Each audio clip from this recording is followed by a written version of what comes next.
Hello, everyone. Let's wait a couple minutes. We are waiting for more people to join us.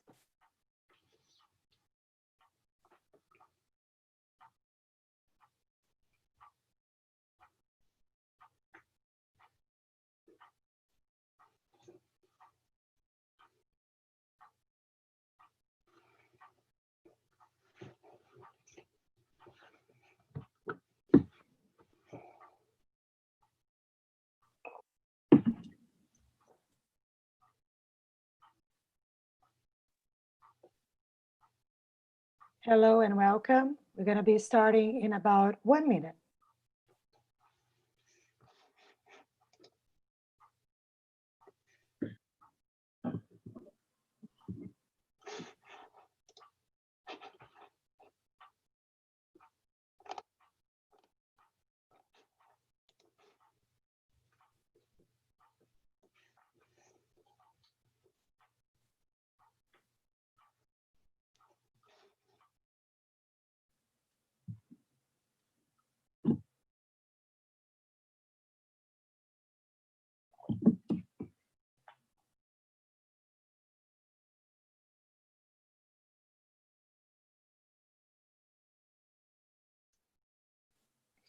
Okay, hello. Welcome to the second episode of the Extraordinary Women in Tech. Today's live show, we're going to talk about the new norm after the pandemic, the challenges of managing remote and distributed teams. Please join us in our host, Ulyana, Zilbermints, and our special guests for this 45 minutes podcast. If you have any questions, please use the Q&A tool and we will answer your questions in the last 15 minutes of the presentation. So let's get started. Ulyana, the stage is yours. Thank you. Hello, everybody. And I'm so excited for the second episode today with this amazing panelist. So I'd like to introduce us to this beautiful panelist list. Laura Bermudez. Hello, Laura. Ekta Chopra. Geeta Pyne. So I would like to start with the bios because the bios are amazing. I know you all are extraordinary, and I just would like to share who you are today and how you're leading by example. So I'll start with Laura. Laura Bermudez is the VP of Payment Systems Engineering in Change Healthcare, supporting globally distributed teams in the US and APAC. She is focused on scaling payments platforms and building innovative new financial products and leading cutting-edge technology. She speaks at events and organizations across the country that supports the career growth of women in technology and leadership. During her previous 16 years at PayPal, StubHub, eBay, and Carta, Laura was passionate about innovating and building cross-functional teams and platforms and recruiting and growing top talent and engineers and leaders globally. Welcome, Laura. Thank you. And Ekta Chopra brings over 20 years of technology experience from private equity and retail companies. In her current role, she is responsible for digital transformation, including engineering, data ecosystems, enterprise applications, security, and consumer technologies. She joined ELF in January 2016 as a VP of Digital, and she is leading efforts to grow ELF's digital footprint across the globe. Prior to that, at James Irvine Foundation, she focused on technology roadmap for enterprise applications, cloud transformation, and building relationships with top Silicon Valley brands through new partnerships. She enjoys volunteering at nonprofits by helping them build their technical capacity, and she's a member of Silicon Valley CIO and CTO groups as a thought leader. Welcome, Ekta. Thank you. I love the background. And Geeta Pyne is currently a vice president of data at Zuora, driving data strategy to scale the company to 1 billion. Prior to Zuora, she worked at multiple high-tech companies from healthcare to supply chain to cloud and data. She started her career as a research scientist developing algorithms for satellite image processing and take pride in holding IP in India's first parallel computer. In the recent past, she has a laser focused on data, machine learning, and AI.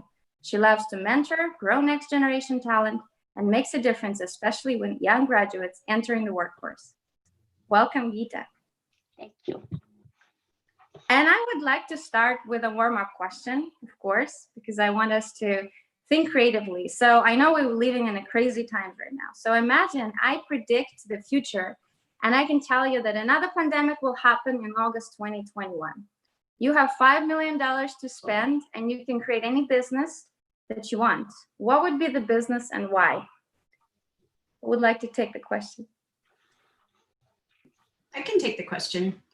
I was thinking about this, and I think an interesting thing to do with my $5 million, and it probably wouldn't even take 5 million, but to create a data sharing platform for researchers, and where they may not share their direction and what they're trying to do to create a vaccine, I think they'd probably be willing to share their failure data with each other. So if we're looking for a vaccine for another, sort of pandemic type disease, that we could make everybody more efficient by sharing the avenues that don't work and share that data for the better of mankind. I love it. You're thinking healthcare and making the world a better place. I love it. Thank you. And Ekta or Geeta, who wants to take it? I'll take it. So I think I love the idea, Laura, and I'll just take it to the next, right? One is like, if we, obviously it has to be something digital that we build, right? But make it like, I'll take that healthcare aspect, not just for vaccine, but how do you share information and take control? Like, how do you make the individual to be charge of your healthcare record? Like, whether leveraging blockchain technology or something that will help ensure that we are in charge and individual persons and not at the mercy of insurance or the hospitals or something, like right up front, so that everybody has control on what they're going through and what the current state is, and being able to just monitor their own health or personal record. Thank you. Thank you so much. Ekta?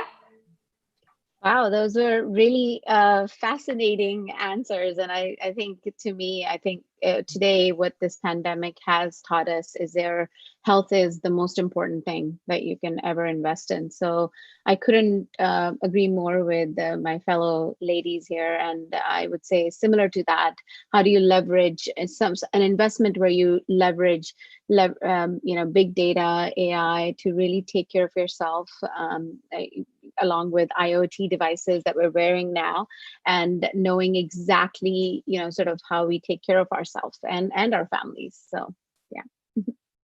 I agree. The healthcare and how can we really prepare ourselves? So, because we never know what happens and how we can really be ready without the healthcare system, but with our own businesses, right? Thank you. And I want to start with the question about positivity of women. And I have noticed that women in general, they take more positive outlook in life events and trying to find opportunities through, the downs or, breakthroughs. So my question is, Laura, what are your 3 personal positives that you have experienced during the lockdown?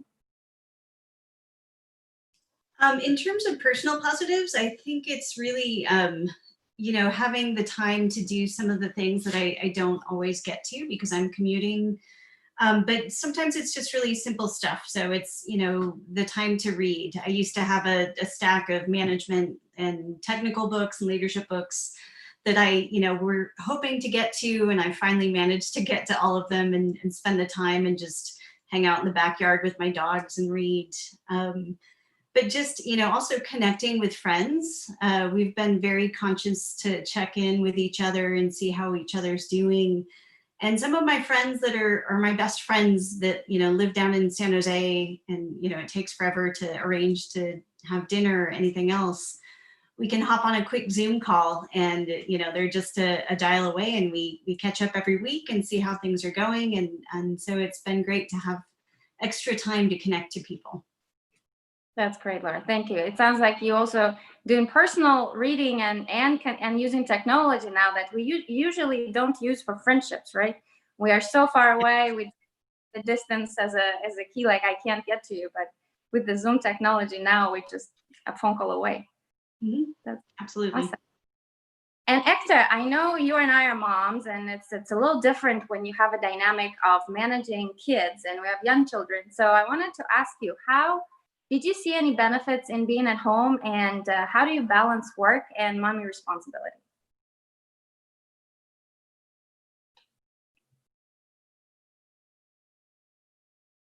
Did we lose Ekta? Okay, Ekta no, I'm is on right here, mute. right here. So basically what I was saying, staying positive and being grateful is very important to me during this time. And I think what I'm really, really grateful for is the amount of time I've spent with my daughter. I've never spent that much time with my daughter. So seeing her grow and becoming a strong girl has been very rewarding to me. And from a professional perspective, I'm really grateful for a very strong team, and a team that like just comes together, come what it may. And they're already a distributed team. So for me, this transition was it was pretty easy. I'm very focused on what I can impact. I don't worry about things I cannot control. I'm very grateful for an organization that has a culture that, fosters remote work as well, and understands the nuances, especially today when you're working and then you have a small child that you have to take care of. So my daughter shows up on Zoom calls and she's very excited about showing her art pieces, and gives me love and joy, and it makes my team happy too. So, and that keeps me motivated, happy, and I do the best that I can. So Thank you. That's great. I noticed that myself with my twin boys, that I never thought that I would be able to understand what first graders do and how do they really interact. So it's been fantastic for me as well. The next question is for Geeta. Please share, how is your business impacted by the crisis, and what is the most important step that your company took to adjust to current situation? Yeah, great. I mean, one of the before I, so one of the things that worked well for just in general health of the business, that we are a subscription business. So we have a good thing going in for us is an annual recurring revenue. So that actually worked. So that's just with regards to business. But with regards to employees, the most important thing I would say is having a very clear communication and being there from all levels of leadership, like our CEO team having town hall, and not just formal settings but informal, and embracing that, integrating your personal life, as Ekta said, your daughter showing up is okay. So embracing that and showing that we are all going through a different time, right? I think just being humble, being human, and show your human side, I think, as a leader, and that actually sets the tone from the top. I would say that has been a one thing that we all have been known for, that culture, but this just forced us to have that, that kind of a setting. And it's okay. You show up with a breakfast and with a kid on your thing, or your puppy coming and jumping on you, and your internet just goes away. It's absolutely normal, right? So that's we did. And of course, I mean, the technology wise, make sure people have the tools, have the empathy. So I think what triumphed was the humanity, empathy, that we kind of take it for granted that we should have.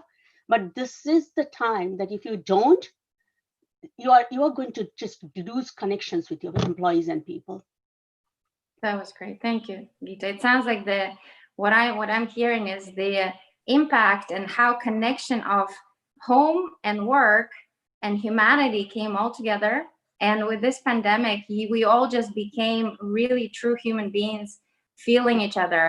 It's more about feeling, not really being, a ranking in the company. So that's great. Thank you. And Ekta, same question for you. I know I've watched Elf Cosmetics and a lot of great things that you've been doing, but what is the most important step that you think your company took? I would say the most important thing is that our CEO he's been amazing. Our executive team has been amazing. We got a letter day one saying, hey, I don't worry about, now that you're going to be all remote, if your kids show up or if your pets show up, I want to know them. I want to get to know now your extended family. We quickly started doing weekly town halls to address people's questions. We set up a leadership meeting on a weekly basis to get close to our leaders and make sure if they need any help.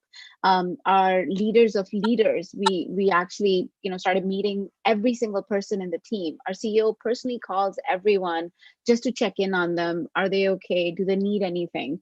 we gave a stipend of $1,000 to each employees, that you have all of a sudden, you have these expenses, we want to help you.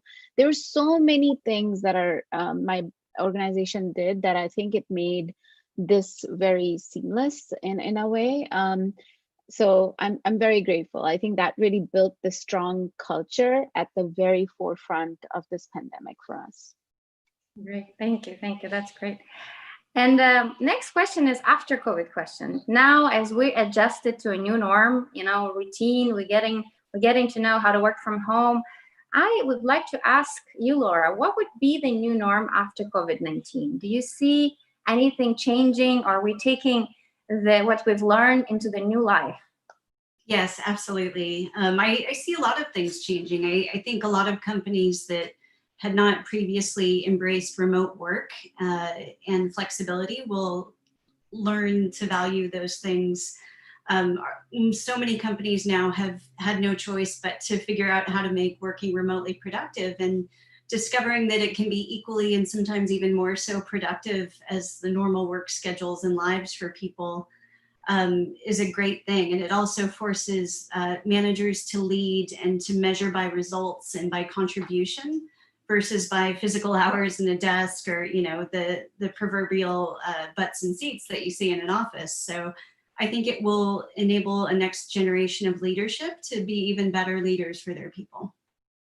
This is great. Thank you, Laura. I totally agree. It's 8 to 5. His concept is completely vanishing, and now it's the productivity and human element is stepping in. Thank you. Ekta, I know that I've learned that your company has been ahead of the competition for the digital transformation and remote workforce. But what are the areas where do you think that you're going to take from the lockdown and double down on, and maybe create new strategies in the after COVID-19 time? Yeah, I mean, I think once again, it goes back to, we've been investing in digital. We are a digitally native brand already. And I think past 18 months is all about, has been about like upgrading our digital ecosystem and really making sure that we're serving our consumer regardless of what touch point that they're coming from. And I think that continued focus has been the key for us surviving this, COVID pandemic. And I would say that as this is still looming over our heads, digital is still going to be an area that I'll continue to invest in. Things like augmented reality, focusing on making our app even more frictionless, integrating with social shopping, and focusing on international growth. So I would say all those aspects still stand true. The thing that I'm really going to hone in on from a learning perspective is what Elf is really good at is, working at speed. And I think speed is even more important now as the consumer behaviors change, sort of changing, altering your messaging, altering your marketing strategies to like really resonate that with that consumer on a digital platform is something that we want to really, really get good at and enable even further.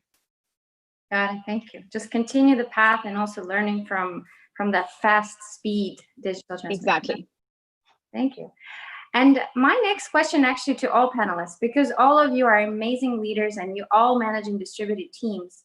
And some leaders right now, they're forced to manage remote teams and they don't know where to start or what would be the key to really start making the difference. So Laura, I want to start with you. Can you share how do you strive in managing distributed teams? And what advice would you give to just leaders that are starting to manage remote workforce? Sure. So the one thing I mentioned before is just, being a good leader and managing by contribution is something that I think is so, so important.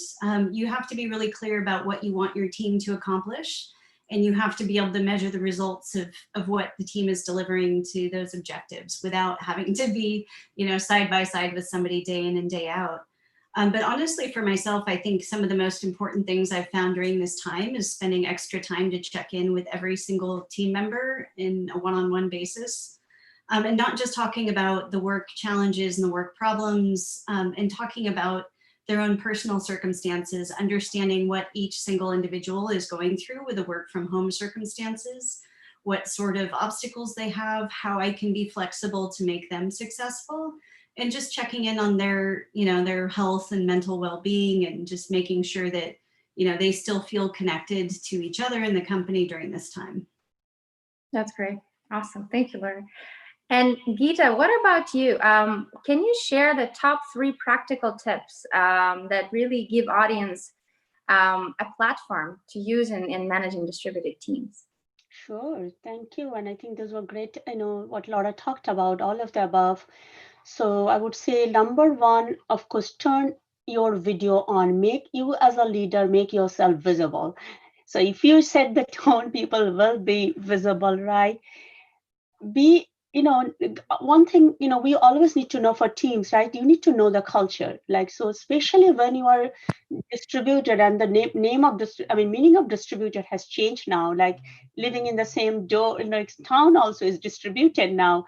But I think understanding, especially when you talk about geographical boundaries, India, China, and other countries, understand the culture is very, very important.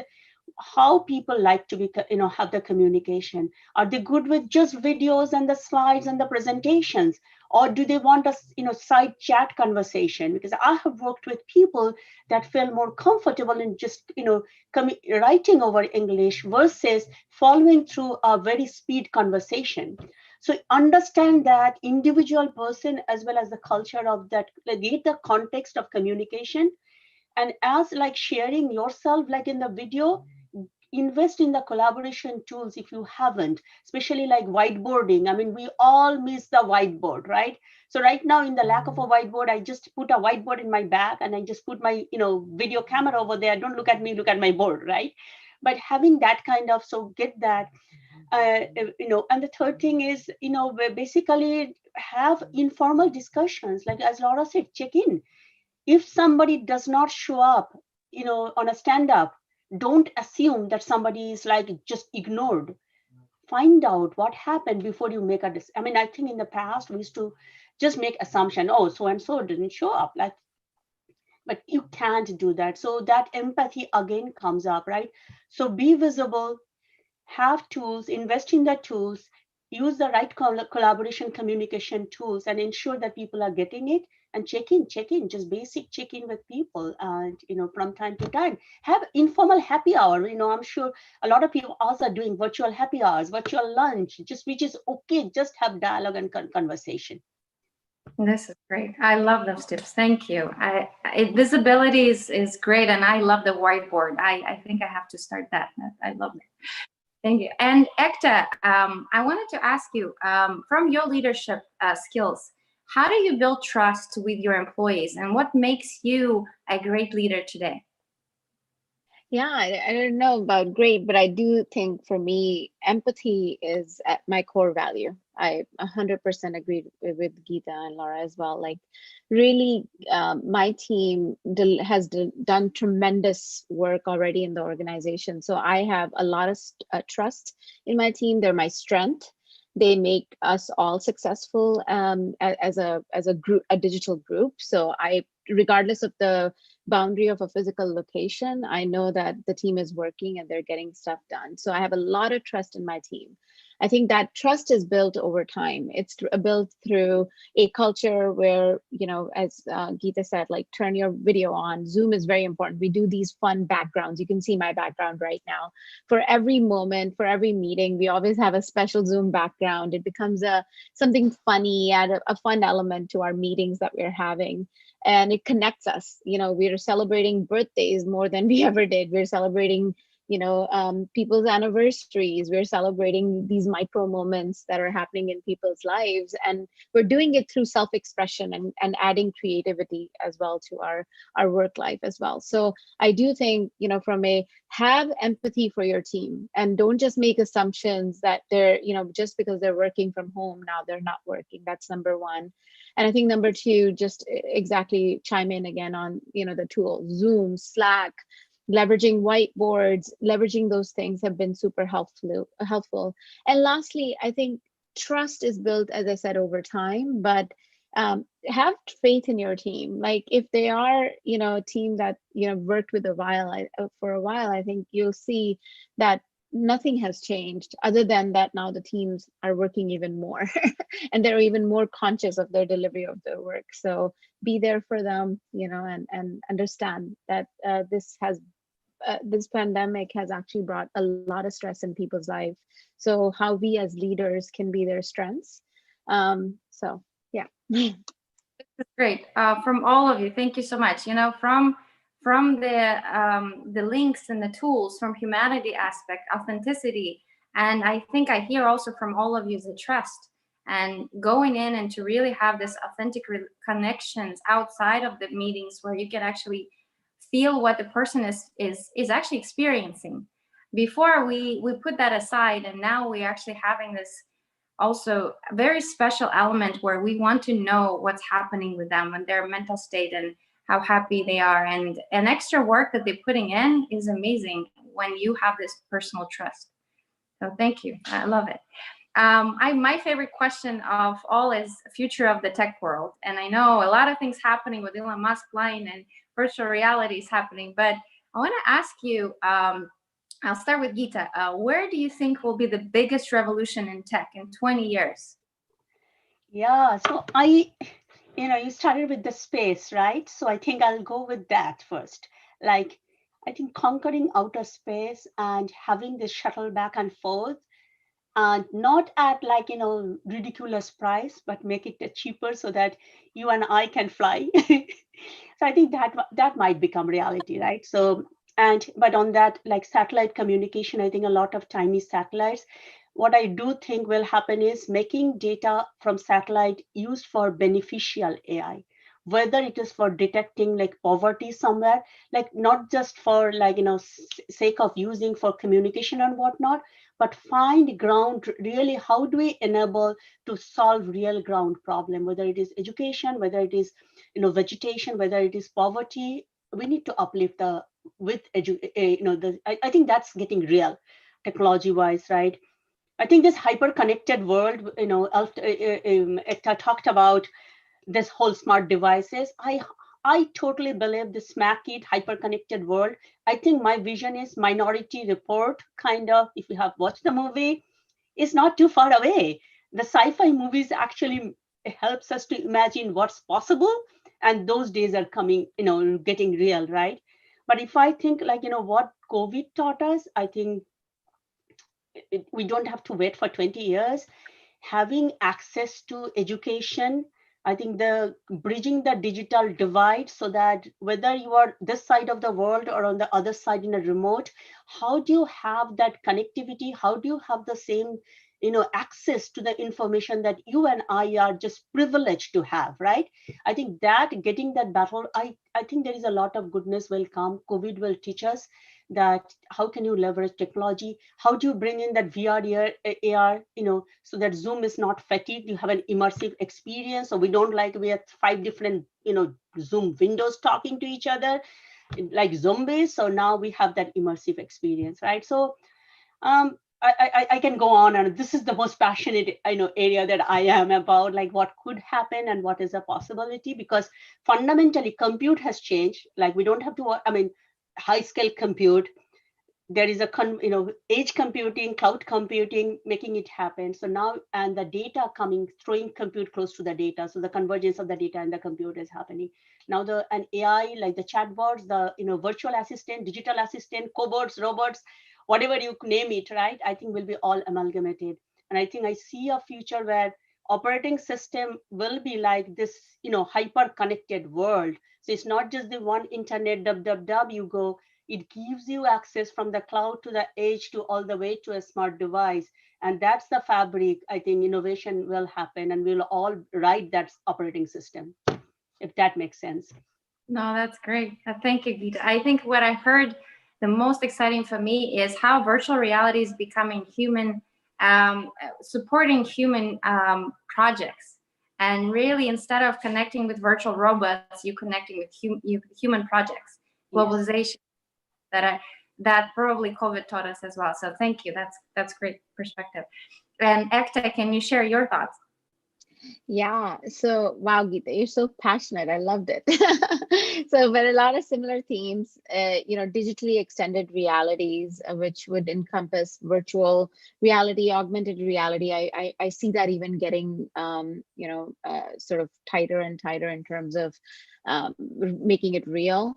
I would say quantum computing is going to make this possible. So this idea of leveraging data beyond what we ever thought was possible. And I think it's limited by the speed, how fast your computers are. So I do think quantum computing will become the enabler of many such things. And I think just because I'm in retail, I think one thing that I do see is this digitally extended realities layering on sort of this idea that every human being is different and their needs and desires are different. So honing in really on this personalization and capturing micro moments at scale, where you can essentially, respond to every customer's need at the exact right moment and time. I do see data playing such a huge role there. It already is, but I think add speed and more big data sets that we could be using, I think it can go beyond our imagination. That's awesome. Thank you. Laura, do you want to comment on this about the future of tech? That's okay. I think you've got me flagged for the next one. Awesome. I was so excited to hear though what Geeta and Ekta had to say though. I'm thinking. Yeah, I firmly believe in that quantum computing has a massive future when that gets unlocked. Absolutely. My next question is personal, because I think for us, we're always balancing. We're trying to find equilibrium, what makes us happy, what makes others happy, and the workforce as well. But how do you stay happy? I want to ask you, Laura, please share your, 2 personal tips on how do you stay positive during the lockdown? Well, first you give yourself a pass if you're not feeling positive. Just because we're working from home and just because we're not commuting anymore doesn't mean life isn't still difficult and complicated. And I think we need to give ourselves a little bit of a pass if we're having a bad day, or, we don't feel like reading that afternoon, or, you don't feel like doing whatever at any given point in time. Just taking care of yourself is great. I have this silly list. So I keep my whiteboard here. I have my personal whiteboard, which has the stuff on the left, which is stuff that makes me happy in life, whether it's, exercise or walking my dogs or playing guitar, just spending time outside. Like I remind myself and have that in front of my face every day to say, these are the things that make you happy. Don't forget to go spend some time to go do those things. And then on my right, every week I set myself a new set of goals, whether it's, work things or other priorities I want to get done during the week. It helps me stay focused and it helps me feel like I'm accomplishing things. And it, really gives me that same sort of routine and schedule and diligence to my life that I have when I'm in the office as well. So it works really well for me. But it's, you just have to find time for the stuff that makes you happy, because even during these times, I found days where I have so many half-an-hour back-to-back meetings all day long that, even getting up away from my office chair and running into the next room to go take a break for a second becomes difficult. And so purposefully understanding that, you need to cook for yourself, you need to do these things, and setting time aside to care for yourself is really important. This is so great. I would love to see that board. You said it's somewhere there. It's awesome. So the right and left side, I love it. Is it hanging on the wall or just somewhere that? No, it's one of those things that I never got around to. It's still sitting on the floor. So I pick it up at the beginning of the week, wipe it off, rewrite everything, and it sits there.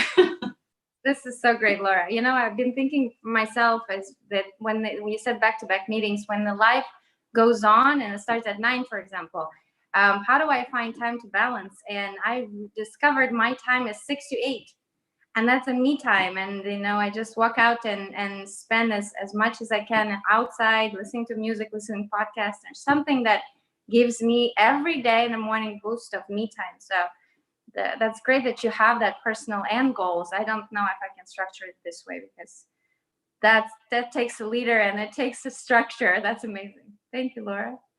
My dogs are very good at reminding me to spend time with them, so I've got a lot of help there. Awesome. Awesome. And what about you, Geeta? Can you give us some personal tips on the happiness? Yeah. So I'm basically a happy person in general. When I'm not happy, you will see it. But okay, like Laura said, I think I do exercise. I mean that when I'm stressed, I just go and I bike or whatever, right? To take it out and push myself very hard, and that makes me happy when I can do that, right? I like people. I like to have positive conversation, and that makes me happy, really. Like, just talk about something good. I mean, there's so much negativity going on in the world.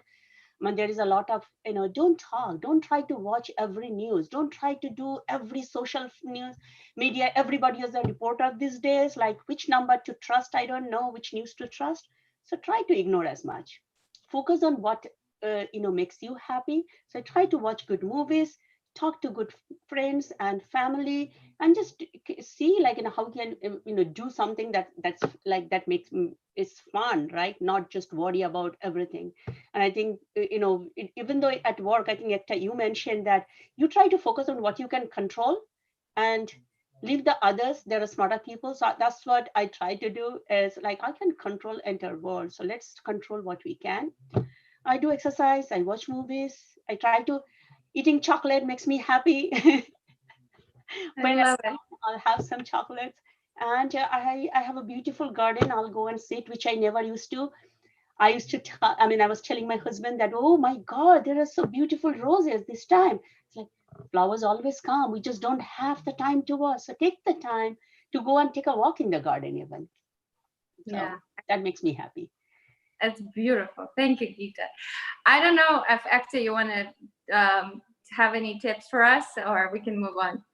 Oh my gosh, they said it all beautifully. So as I said, like I'm a happy person too. I focus on happiness, and everybody should.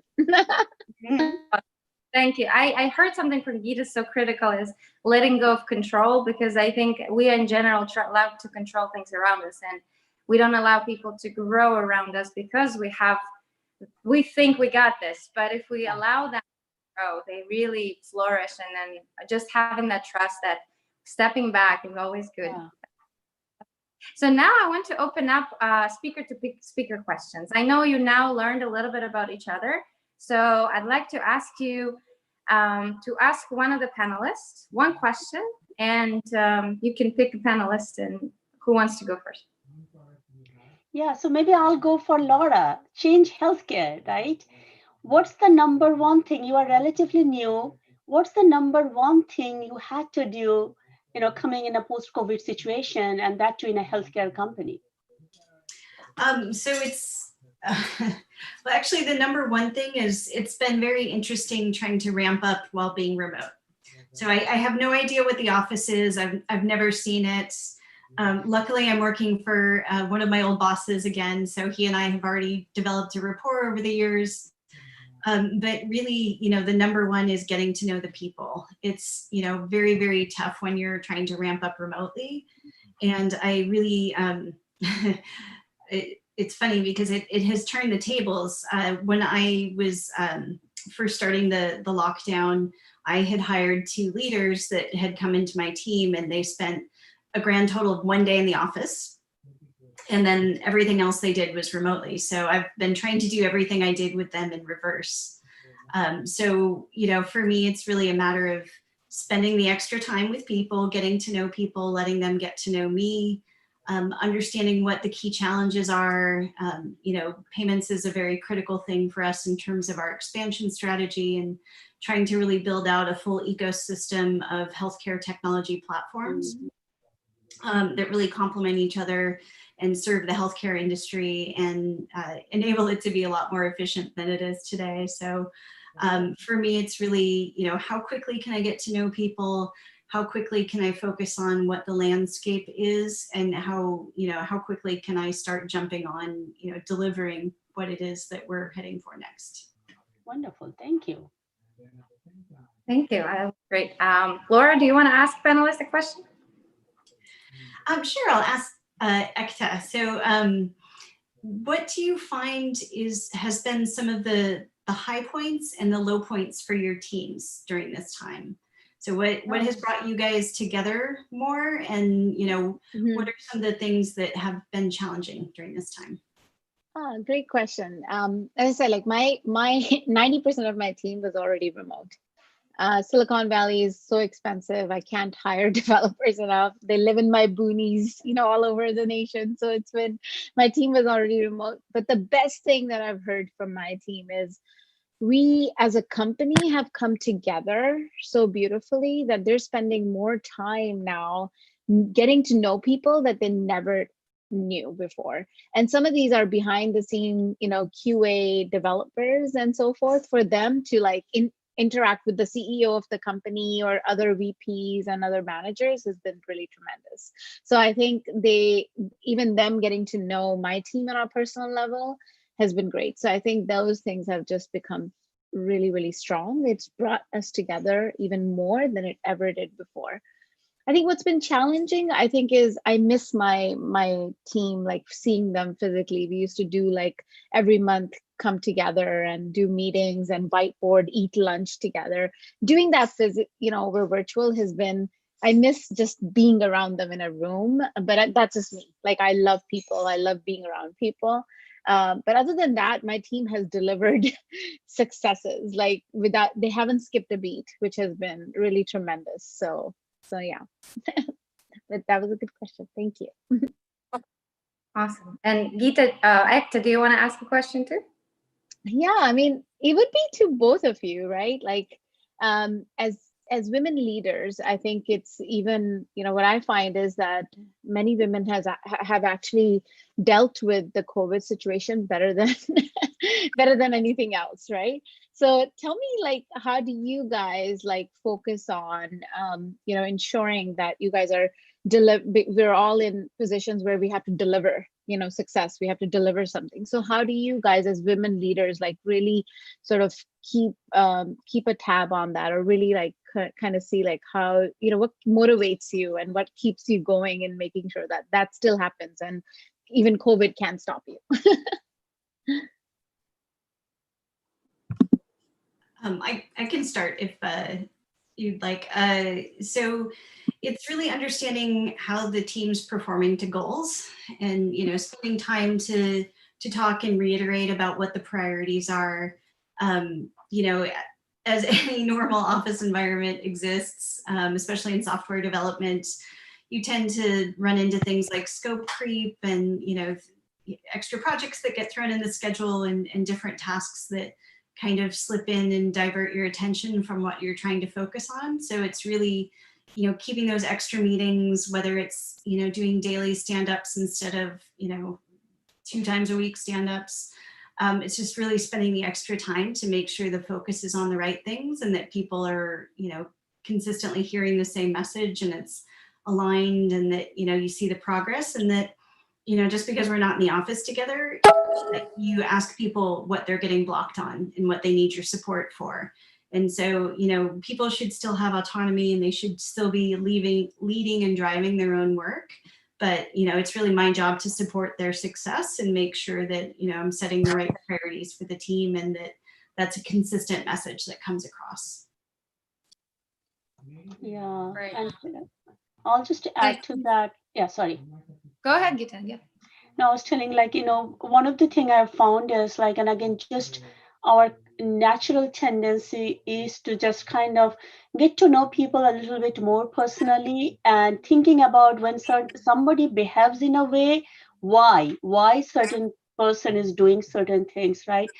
And especially, like talking about daily stand-ups and asking more questions about not just about blockers, but taking a little bit hit on myself, even a little more than normally I would have to, that when certain things don't move at the same pace, right? Just because even though we have our Q1 commits, Q2 commits, and as much as we say, oh, business as usual, you and I all know nothing is normal, right? I'm fortunate, I have my own office. There are, young engineers in my team that are sharing apartments, right? I mean, they don't have a dedicated space maybe.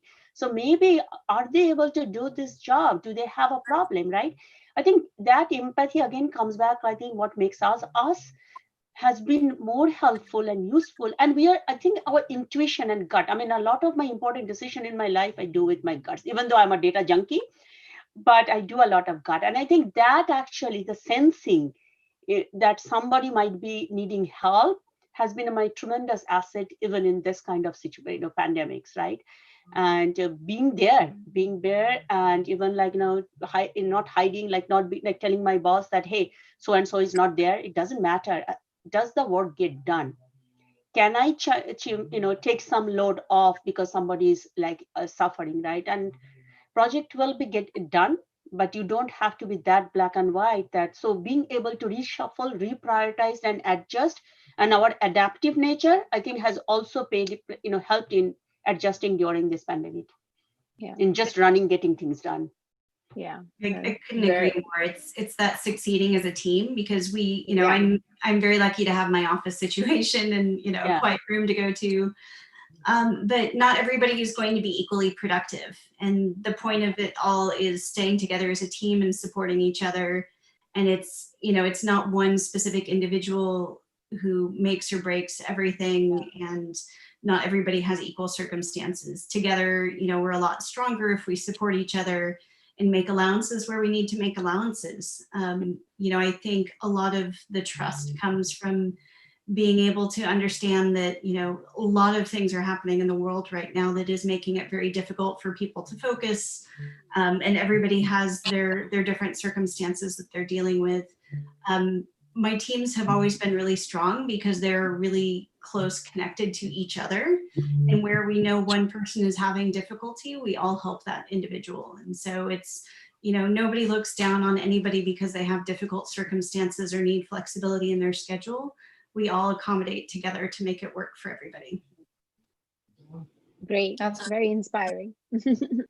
Thank you so much, ladies. That was great. I would like to open it up for questions. I think we have a couple questions.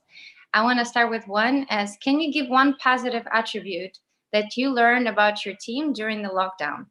And if there is one challenging thing that you've learned about your team, can you share as well?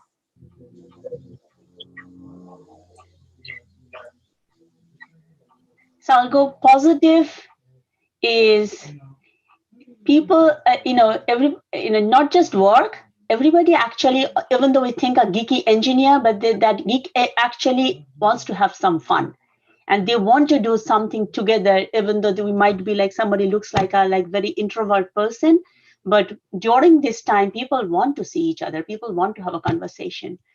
And challenging thing, I would say again, goes in the similar angle that those introverts, sometimes you had to poke a little bit more in order for them to open up and be comfortable in telling. Like I have heard from my smartest engineer say, my story is not that interesting. I don't have anything to say, to coming in and blossoming and talking about doing something fun. That's awesome. Great. Anybody else wants to share? I would say I really loved getting to know my direct reports better. Even, quite literally, sometimes now people are inviting you into their living room when you have a Zoom call with them. It's getting to know them and getting to know their families, that, the kids come in, or, some of their kids are particularly vocal during conference calls. It's getting to know them and their life a lot better than I did before, and probably better than I would have in any other circumstances. In terms of a challenge, I would just say, staying connected and finding the time to do that has to be a lot more intentional now. It was really easy to drag everybody downstairs to go have a drink after work, or, spend some time together, or share some food.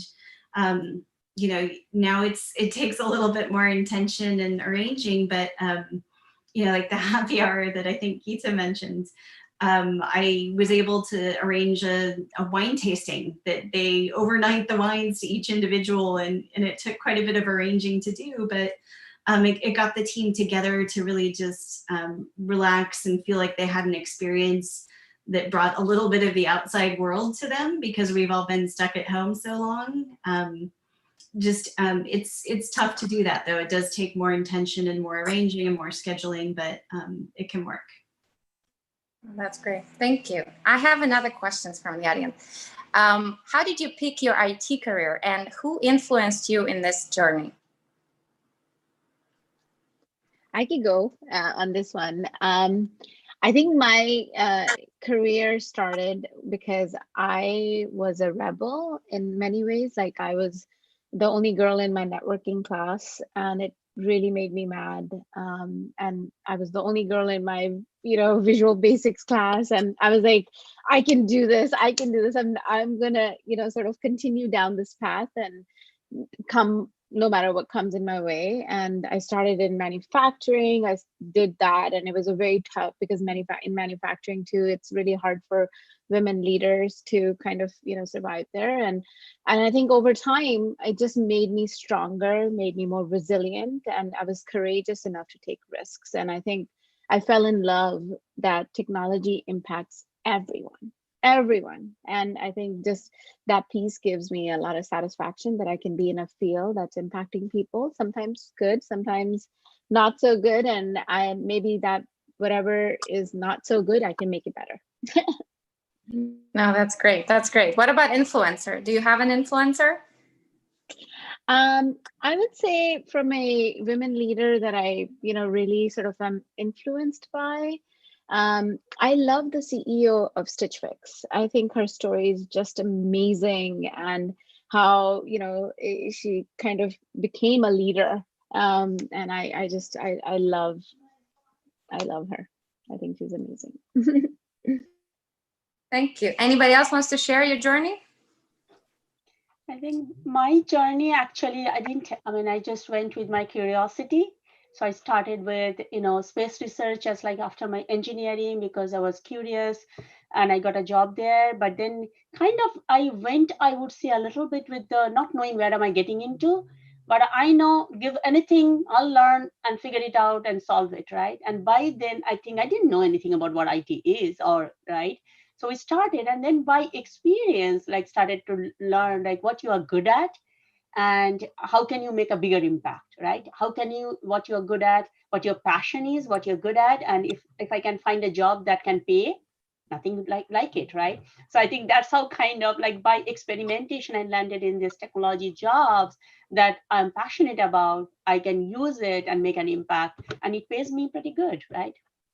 No, this is great. I think you mentioned courage and taking risks and kind of being curious and not being afraid to really jump for it and try to see if it's going to work or not. So one more question I have. If you close your eyes and open it in any place on earth, where would it be and why?